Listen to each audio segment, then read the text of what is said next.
Bismillah ar-Rahman ar-Rahim. Assalamu alaikum. This is Adam Jamal. Welcome to the One Word series where we discuss the impact of one word in the Quran. Today's word is from Surah Al-Hujuraat.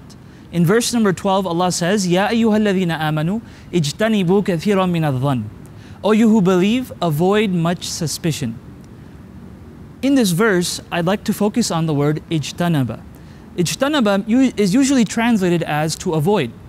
Now, when we look at the word itself, we find something very fascinating. Ijtanaba actually is close to the word jamb. It's actually from the same root.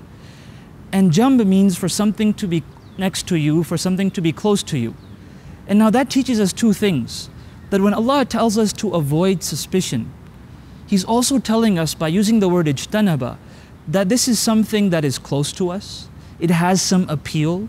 It has maybe even some popularity amongst people. But we have to avoid it regardless. Because a lot of times we might hear ourselves say, well, everyone's doing it, so why can't I do it? Or we might hear ourselves saying, but I like doing it, it's so much fun. Instead, we have to fight that. And we have to realize that Allah subhanahu wa ta'ala has forbidden this thing for a reason. And so when He says, Ijtanibu kathiran min adh-dhann, avoid this suspicion, not only is He saying to avoid it, but He's saying avoid it despite its appeal and despite its popularity. And so I ask Allah that He helps us to avoid suspicion. And I ask Allah subhanahu wa ta'ala that He helps us to deepen our understanding and appreciation of the words of the Quran. Wassalamu alaikum wa rahmatullahi wa barakatuh.